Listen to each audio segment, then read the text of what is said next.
नाम आ रहे, कहानी है, जो कहानी को लिंक कर लेगा, फिर वही बोलूंगा कि जब आप कोई भी कहानी सुनते हो आप उस युग में चले जाओ। भले आप 1946 में पैदा नहीं हुए तो क्या हुआ, हम जा तो सकते हैं उस एज में। हमारे पास टाइम मशीन है, सीधा 1946, 1942, 1922 बैठे अपन गांधी जी के साथ। बोले बेटा कैसे,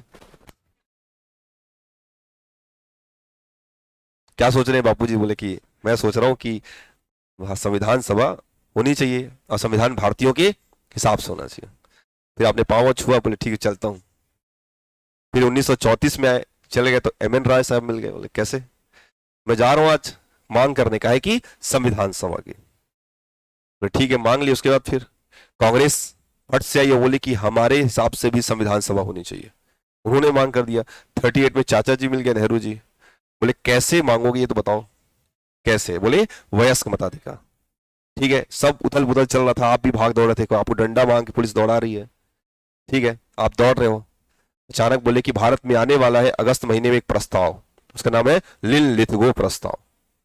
लिथगो के नाम से था क्योंकि उस समय वायस राय था लिन-लिथगो, और कोई दिक्कत नहीं, मजबूरी में उसका नाम देना पड़ा, मन नहीं था फिर भी।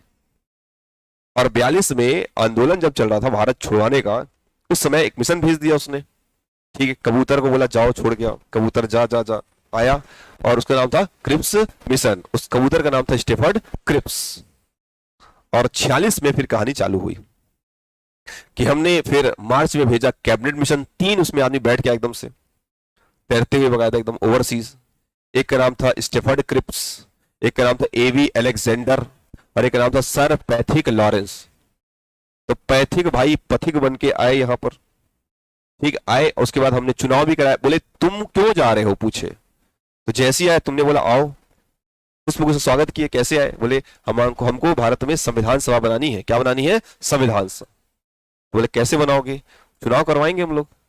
तो जुलाई अगस्त में उन्होंने चुनाव कराया। बोले पानी वानी गिर रहा है बढ़िया एकदम से, मौसम शांत रहेगा, करवाते हैं। अगले महीने 2-3 महीने बाद जुलाई अगस्त में करवाए। और उसके बाद फिर बोले कि संविधान सभा बन गई है, अब उसकी करानी है, हमको बैठ के करानी है। बैठक कराना चालू की, बुलाए आपको 9 दिसंबर को बुलाए, फिर बोले एक दिन बाद आना, 11 को बुलाए, फिर बोले एक दिन बाद आना, बोले 13 को। तो पहले दिन बोले कि कोई नहीं, तो फिर किसी को बुलाओ, वृद्ध आदमी को बुलाए, उनका नाम था सच्चिदानंद सिन्हा। बोले मैं एक दिन से ज्यादा नहीं कर पाऊंगा। बोले ठीक है, अगले उसमें हमको अध्यक्ष ये परमानेंट वाला। बोले डॉक्टर राजेंद्र भाई, राष्ट्रपति से बड़ा कौन हो सकता है? हालांकि इसमें राष्ट्रपति ही बने हैं, बट हम बोले कि ठीक है, आप थोड़े लग रहे हो कि राष्ट्रपति टाइप के।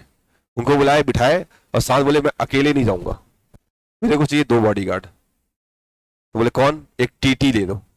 तो कृति कृष्णामाचारी और एक हरेंद्र कुमार मुखर्जी, एससी मुखर्जी। और फिर बोले अब मैं कुछ, वही है नेहरू जी आएंगे रोल में, बोले कि मैं कुछ अलग पेश करना चाहता हूं। बोले क्या? उद्देश्य का प्रस्ताव, ऑब्जेक्टिव रिवॉल्यूशन पेश किया 13 दिसंबर 1946 को पेश किए। ये पारित होगा अगले साल 1947 में, कल। ठीक, तो ऐसा पढ़ोगे थोड़ा सा समझ में भी आएगा। भूगोल से कहीं ज्यादा इंटरेस्टिंग है आपका संविधान, लेकिन वही है कि इसमें फैक्ट ज्यादा है और आप बहुत कम इसको पहले सुने होंगे, इसलिए आपको थोड़ा तकलीफ हो सकता है। ठीक है, चलो।